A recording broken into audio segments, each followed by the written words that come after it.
নমস্কার বন্ধুরা, আমি মানা চলে এসেছি নতুন আরেকটি রেসিপি নিয়ে। তা হলো কাতলা মাছের কালিয়া।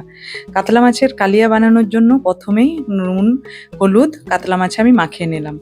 বাড়িতে বসেই যদি আমরা বিয়েবাড়ির মতো একটা রান্নার স্বাদ পাই তাহলে কেমন লাগে বলুন তো? বেশ ভালোই লাগে। তাই ওই স্বাদেরই আমি এই রান্নাটি করে দেখাচ্ছি। প্রথমে কড়াইতে তেল দিয়ে সামান্য গরম হয়ে গেলে আমি মাছগুলোকে একে একে ভেজে নেব। মাছ ভাজাটা একটু কড়কড়ে করে করলেও ভালো লাগে, কিন্তু কালিয়ার জন্য হালকা নরম করে আমাদেরকে ভাজতে হবে।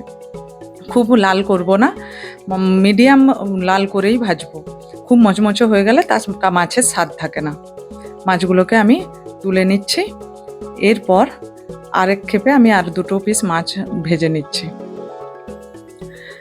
ওই তেলেই আমি মাছের রান্নাটি করব, কেননা ঘরোয়া উপকরণে খুব বেশি তেল ইউজ করছি না। তেলে প্রথমেই গোটা জিরে, কাঁচা লঙ্কা, পেঁয়াজ কুচি, টমেটো কুচি সব কিছু দিয়ে ভালোভাবে মশলাটি বানিয়ে নিচ্ছি। আমি কষতে থাকবো যতক্ষণ না তেল বের হয়।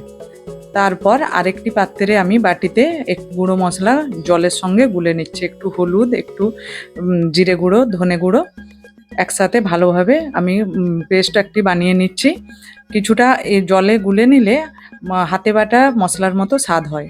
আমি কালারের জন্য একটু কাশ্মীরি লঙ্কার গুঁড়ো ব্যবহার করছি। আদা রসুন বাটা আর টমেটো পেস্ট 1 চামচ ইউজ করছি। এরপর একটু রসুন বাটা দিয়ে দিলাম।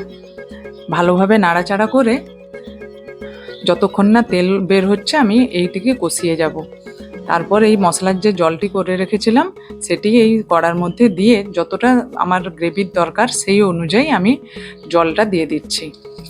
লাস্টে আমি 2 চামচ টমেটো সস ইউজ করেছি। আপনারা এই টমেটো সসটি লাস্টেও দিতে পারেন, মশলা কষার সময়ও দিতে পারেন। টমেটো সস দিলে একেবারেই বিয়েবাড়ির মতোই স্বাদ আসে, তাই পারলে টমেটো সসটা ইউজ করবেন। লাস্টে ধনেপাতা দিয়ে আমি মাছের কালিয়াটি নামিয়ে নিলাম। কেমন হয়েছে আমার রেসিপিটি অবশ্যই জানাবেন।